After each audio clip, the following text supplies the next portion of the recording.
Hello and a very warm welcome to you all on this Friday afternoon. Goeiemiddag aan julle almal en baie welkom. Dit is die 4de November 2022, the 4th of November 2022. As always, please remember to press the like button, share, subscribe, and press that notification button for our latest videos. Excuse me. I really enjoy your comments and I will answer most of them as I get a chance to do so, or I'll give you a thumbs up on your comments. So yes, please give me your comments. I like to read them. And again, why these videos is it's to get your minds thinking. And as you all know, that every eye forms its own fantasy or reality. So today's topic I'm going to call Lost Nation, the Lost Nation. So I'm going to discuss how we as a nation have lost our country, South Africa, and as a nation we have lost the so-called Rainbow Nation that we all opted for and believed in 1994. And I'm also going to include some of my personal accounts and experiences in other countries and compare it to South Africa. Also, how our judiciary has played a very important role as why we are here today in collapse. And you will just see how if there's no rule of law, then of course there's no future for you or for your children. And these are the realities. Okay, then on closing, what options have we left and the way forward? Right, I'm going to start off by talking about our country in 1994 onwards. We agree that our country was given over in a working condition. Everything worked, and that all the state-owned enterprises also worked.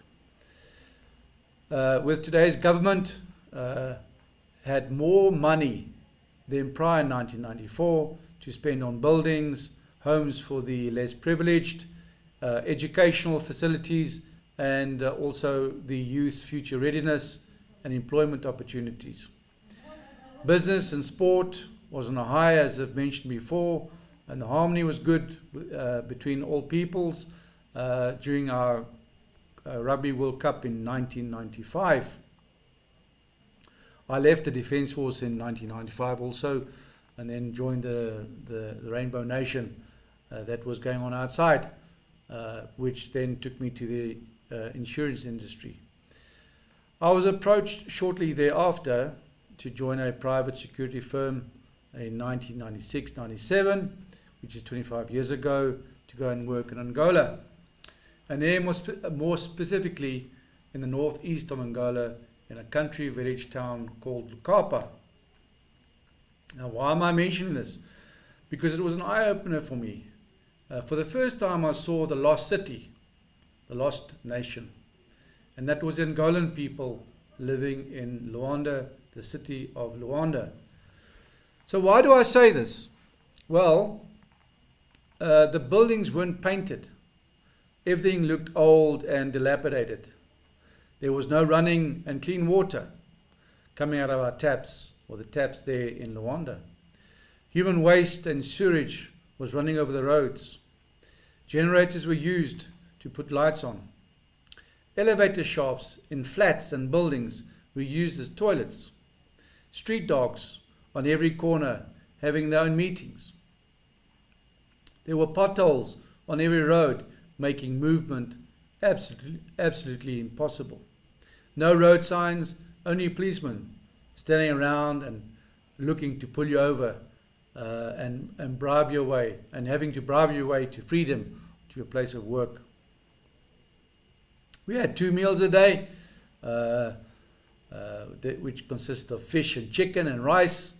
You either have chicken in the morning or you have fish in the morning. You can choose. And of course we had mangoes for fruit. The people that we worked with were great. All the people, the Angolan people, were great back in that time. But the country was a total mess. All because of a civil war, civil unrest and war. And the Angolan War lasted or started in 1995 and continued with interludes and ending on the 4th of April 2002. Now this civil war put Angola and her people back at least a century plus. That is the lost nation. And that was an eye-opener for me back in 1996-97. Now, let's look at South Africa, and taking the latest news, I want to incorporate the chaos in the judiciary arena, the Human Rights Commission and the lack of transparency, the Hawks and the National Prosecuting Authorities with regards to their priorities and objectives for the nation. Looking at our presidency, President Ramaphosa, on the Zondo Commission report, his nation address on the state capture, calling for the nation to unite. After all, what his cabinet has done to break down the Rainbow Nation to this very day. He was the mastermind behind the BE, the cadre deployment, the state tenders, and of course the total collapse of all our state-owned enterprises today.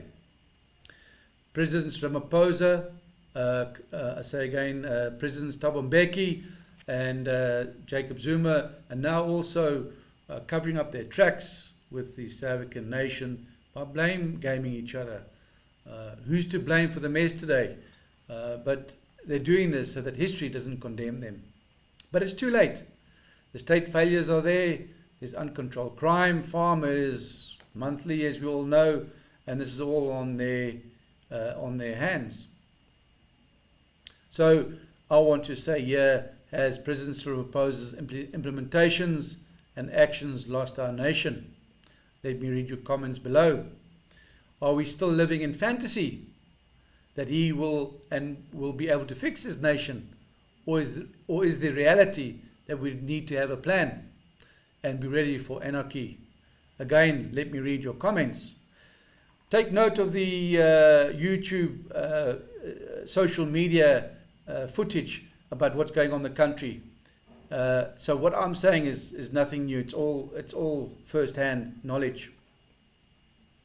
If we look at Jacob Zuma's foundation and the former President Jacob Zuma, when he had held that media briefing in Sandton on Saturday, the 22nd of October 2022, we launched a scathing attack on Chief Justice Raymond Zondo and, of course, on President Cyril Ramaphosa, labeling them both as biased and accusing them of violating their oath of office. Now, if you remember that video of mine 2 months back, on the 27th of August, I spoke about the oath of office. Zuma states that Ramaphosa is corrupt and has committed treason. Very important is that the Zondo Commission never investigated the ministers and the heads of security departments for their felt duties and responsibilities as per our SA Constitution. Only the smaller fish have been targeted, in my opinion. Right, under that one, are we still living in fantasy that if Jacob Zuma is nominated as chair of the ANC coming up in December, that he can fix his nation, whatever other president is in charge of the ANC? Or is the reality that we need to have a plan and to be ready for anarchy? Again, let me hear your comments. Looking at the DA and the FF of late, and picking up on Miss Natasha Mazzoni's comments, she says that she will report the EFF leader Julius Malema to the State Security Agency for terrorists and sabotage for his remarks during his speech at his party's third Western Cape Assembly this year of 2022 on the 16th of October, calling for the killing of whites and telling his party members that they were going to seize power at any cost. And also spoke about the killings that would be inevitable, land that would be seized, and how nothing and nobody is going to stop them.